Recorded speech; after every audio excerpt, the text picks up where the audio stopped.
What's goody, what's goody, what's goody? It's Keem in the back with my tea of the day. Welcome to season 3, episode 20. The recipe. Ooh. 20? 20, check me out. So, it's been a little while, but it's time for me to get back into the gig, and it's time to have a conversation. It's time to talk about some things that's happening in the world that's troubling, that's scary, that shouldn't be happening. But it's time to discuss it. First topic, let's get into Mr. Dennis and Miss Cynthia Perkins. They're a married little white couple, and they are in prison for 40 years, and they're in prison for many different things, but they decided to lace a laced sperm cupcake and give it to the kids in school. So here's the gig, here's the story. So she was a school teacher way back when in Westside Junior High School, and her and her husband decided to create child pornography, video voyeurism, and decided to rape someone. So they got charged for first-degree rape, video voyeurism, and creating child pornography. And after being a school teacher, she decided to use his sperm to bake cupcakes to give to her students. I don't think it said how many cupcakes she gave, or if this was a one-time thing, whatever that looked like. And supposedly they got divorced, or they're in the midst of getting divorced now. And she confessed. She said, "This is what happened. I'm taking full responsibility for my actions." But then goes around and says,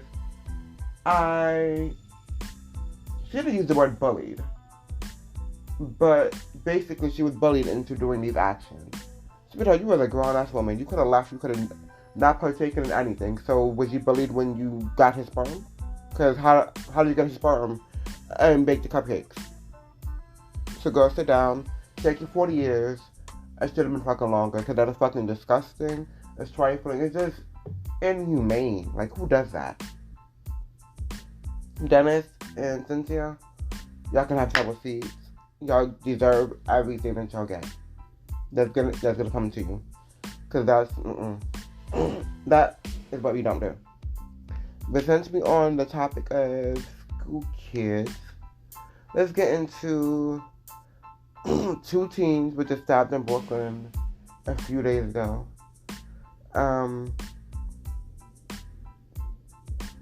Let's just hope that they have a speedy recovery. We really need to find different ways of resolving conflicts, because fighting is not the way, and nowadays especially people are getting crazier, and people really need to check their psyche, because this isn't called for. We don't know if the kids who stabbed these teens go to the same school or what that look like, but hopefully they have a speedy recovery, and hopefully they find the kids who did the stabbing, because they need to be persecuted, absolutely. I don't know if y'all seen this video. It was in a mall, and it was in Bridgewater, New Jersey. And this video displayed two teen kids getting to a fight in the mall. A black kid and a white kid. Around the white friend, so it seemed like around his friends. I'm not 100% sure. But they was in a mall, and then words started exchanging, and then they get into a little fight. So then the cops was called.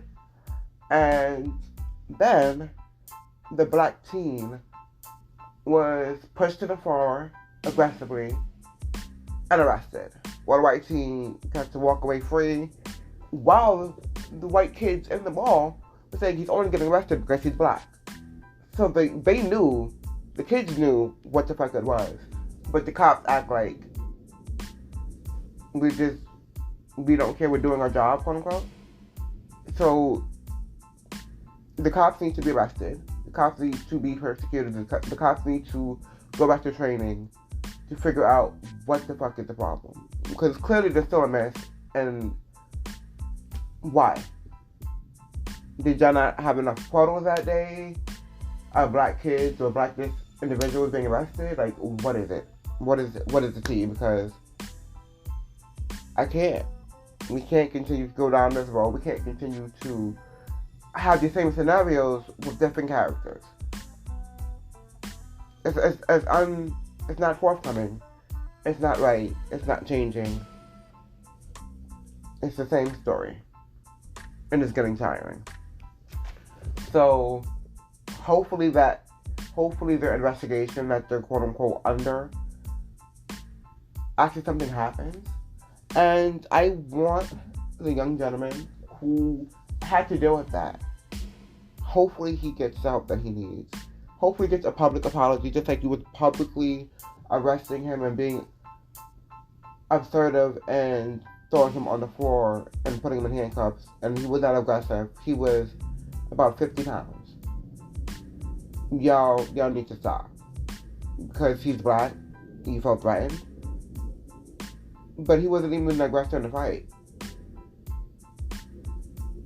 So, hopefully you get the help that you need. Speak to a counselor, speak to whoever you need to speak to, because I can already imagine how traumatizing that is for you.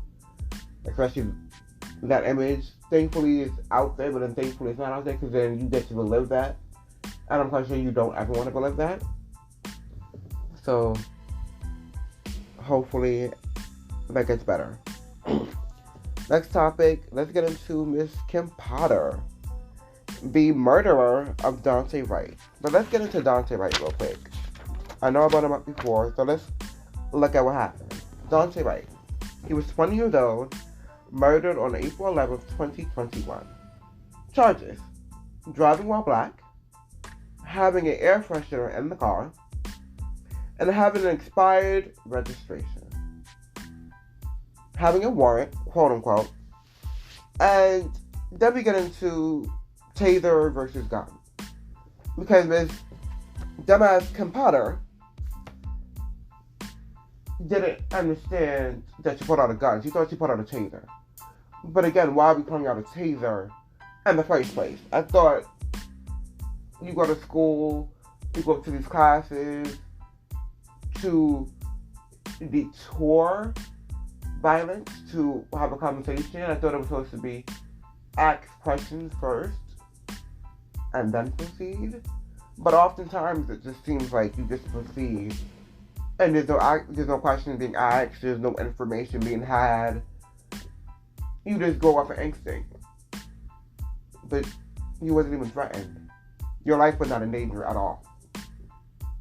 So make it make sense. Like, police are supposed to protect and save. That video definitely was not no single shot. So, this homegirl, this white privilege, this melanin, this mayonnaise-looking lady, got 2 years. She was sentenced for 2 years in prison. She already did 2 months already. So, we can see she's going to be out very soon. She was supposed to get 7 or more years. That was the goal. And the trial. She was supposed to get 7 or more years. But unfortunately, as we can see, that motherfucking did not happen.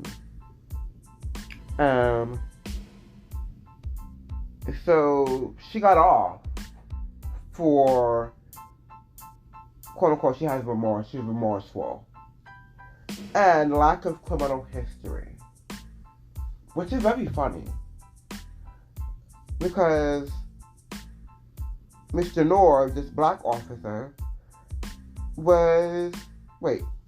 Let's get into what she was charged with.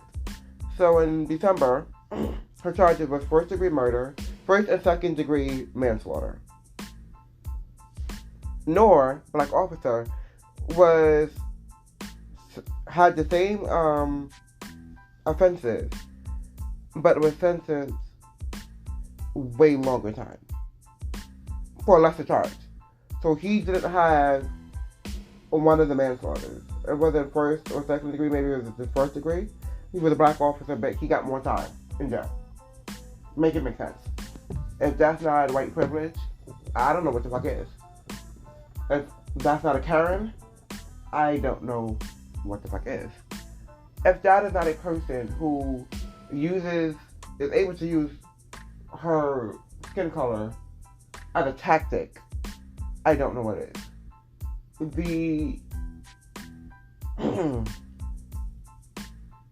The justice system is supposed to is put in place to make laws that abide for everyone. But as we all know, that's never the case. It's very selective of who it wants to be harsh with, who it wants to not be harsh with. But it's the same felony, it's the same offense, but 9 times out of 10, the black individual will get more time than the white individual. Even if we did a lesser charge, we're still going to get the maximum while they get the minimum. There was a quote that Ben Crump said that really stuck with me. We continue to fight for equal justice under the law. It can't just be a concept, it has to be real. So it can't be just a figment of our imagination.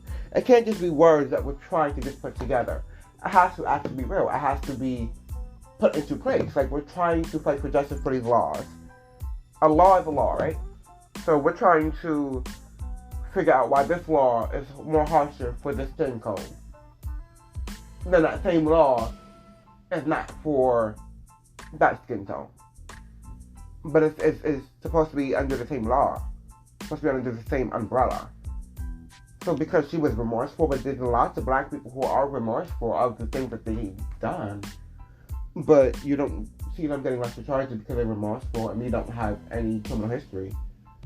We could, before we became legal, we've been going away for weed for years, for trumped up charges. It's weed. The justice system needs to be fixed, it needs to be changed, it needs to be disbanded and rebuilt.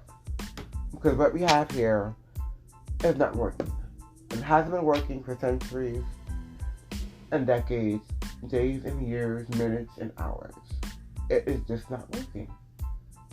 And instead of pacifying the situation, instead of just putting a fucking band-aid over it, rip the shit, break it apart, and build the shit back together. That's the only way that it will be fair, concise, and real. So masks are now optional in many places over the world because they think that Miss Rona, Miss Omni, Miss Omnitrix, Miss Omarion, like all of these variants that's been happening, they think that it's gone, that it just went away. In my personal opinion, they're loosening the mask mandates because most of the people who are vaccinated are over the mask to begin with. Secondly, they just want everyone to be infected at once because we're getting vaccinated, we're still getting it. You're not vaccinated, you're not getting it. Too many school closing, too many people out, too much money being paid out. So ultimately, I feel like they want to lower it so people can go back to their normal lives, in a way. And I feel like they want to lower it simply to get everyone infected with this virus, who has not gotten it, who's gotten it, to then make that the norm, to then make our bodies, everyone's bodies, immune to it, so it can go. And I don't know how I feel about that. Like, I feel like the masks are supposed to protect us, and the masks somewhat are protecting us. Yes, we're tired of it, but I don't know. I feel like if that's what you're trying to do, just say that. Just be real. Because in New York City, we still have to wear masks. In New York State, do not. And most of the other places in the world are iffy to begin with. So if y'all are on board, go ahead, go out without a mask. But when the new variant come out, don't say shit. Because they've been trying to warn you. Y'all just want to continue to go back to your normal lives and live and go back to post or pre-COVID. And this is just something that we have to deal with until it is officially gone, until, I guess, they officially are able to get rid of it. Like, it's been the Spanish flu, it's been all of these different airborne viruses with this living in history, unfortunately. Lastly, let's get into Mr. Eric Adams.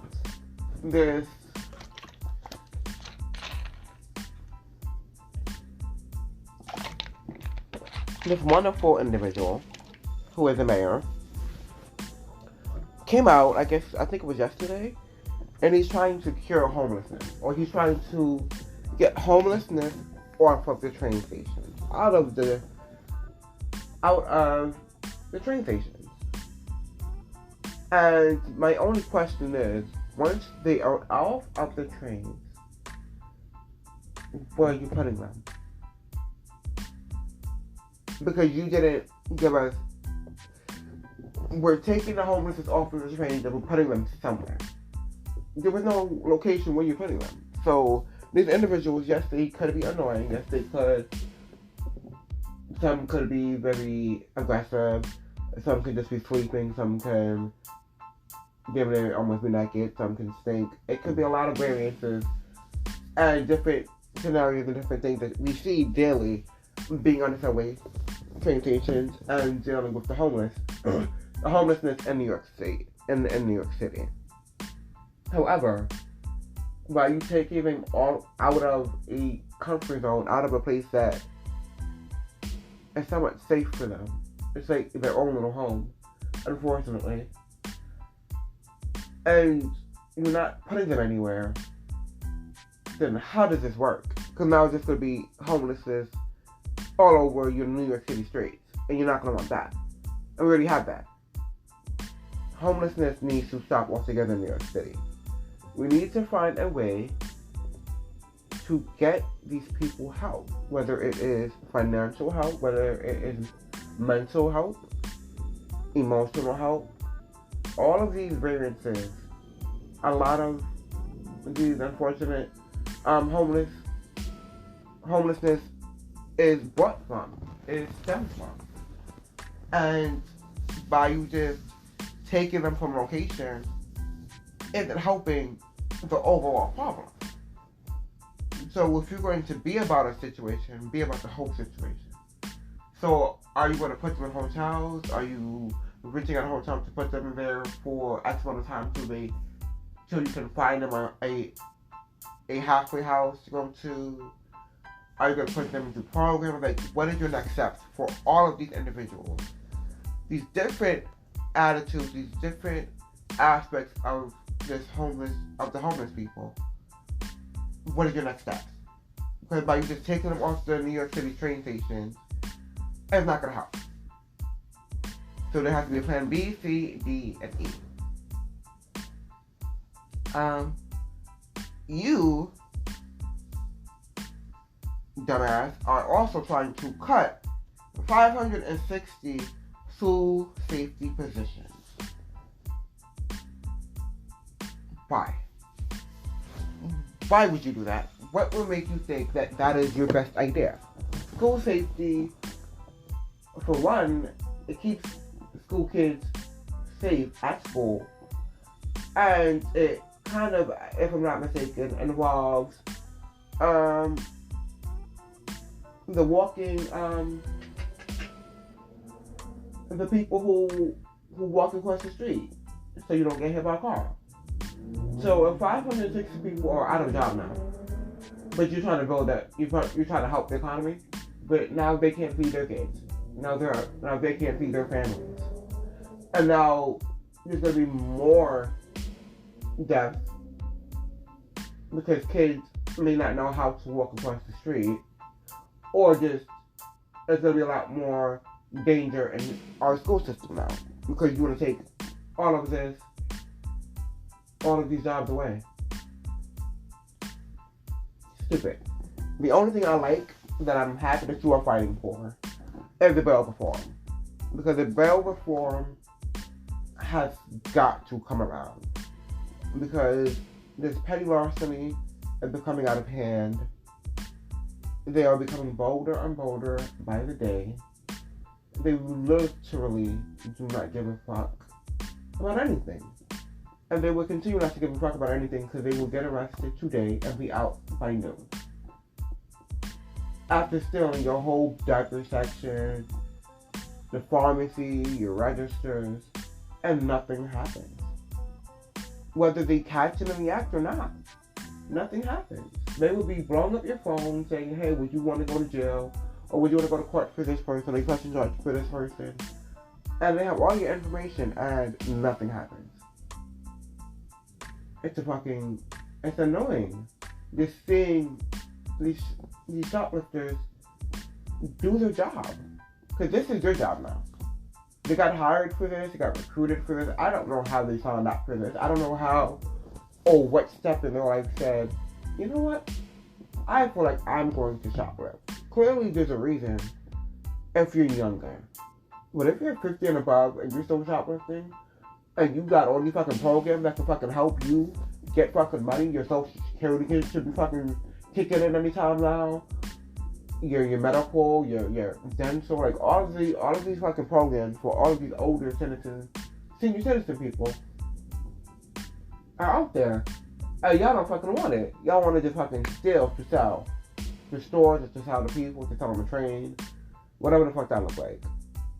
Make it make sense, because it's not making sense. Bail reform needs to fucking be changed. Y'all need to hear his cry and everyone else's cry. The officers are tired of arresting the same fucking people. The officers are tired of seeing the same fucking person just day in and day out on their desk about the next thing that they fucking stole.